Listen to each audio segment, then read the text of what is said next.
किसान और कुआं। ये कहानी है एक किसान की जो बहुत ही छोटे से गांव में रहता था। वो बड़ी ही मेहनत और लगन के साथ अपने खेत में काम करता था और उसमें अनाज उगाता था। फिर उसे बेचकर अपना गुजारा करता था। एक बार वो अपने खेत के लिए पानी के स्रोत की तलाश कर रहा था। तभी उसे रास्ते में अपने पड़ोसी का कुआं दिखाई दिया। किसान ने अपने पड़ोसी से बात करी और उस कुएं को खरीद लिया। लेकिन वो पड़ोसी बहुत ही चालाक इंसान था। इसीलिए अगले दिन जब किसान अपने कुएं से पानी भरने आया तो पड़ोसी ने उसे पानी लेने से मना कर दिया। जब किसान ने इसकी वजह पूछी तो पड़ोसी ने उत्तर दिया, मैंने तुम्हें कुआं बेचा था, पानी नहीं। और ये कहकर वो वहां से चला गया। ये बात सुनकर किसान बहुत परेशान हो गया और न्याय मांगने के लिए सम्राट के पास गया। किसान ने पूरी बात सम्राट के सामने रख दी।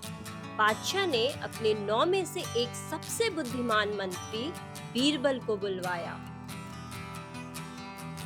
सम्राट के बुलाने पर बीरबल तुरंत दरबार में आ गए और फिर दरबान को उस पड़ोसी को बुलाने के लिए भेज दिया।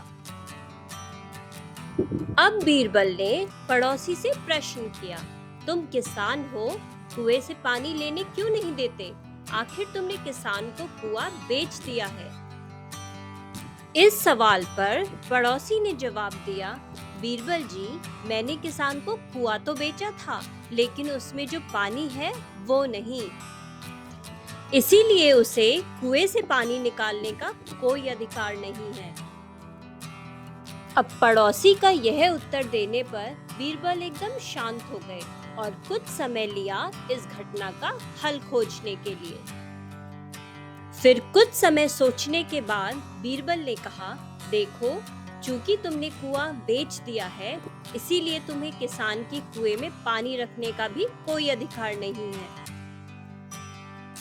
या तो आप किसान को किराया दें या फिर कुएं से पूरा पानी तुरंत हटा लें।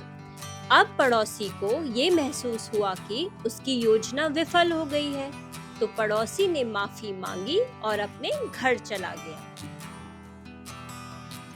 अब उस किसान को उसके हक का कुआं मिल गया और उसने बीरबल का और सम्राट का धन्यवाद दिया, उसे सही तरीके से न्याय दिलवाने के लिए। कहानी की सीख।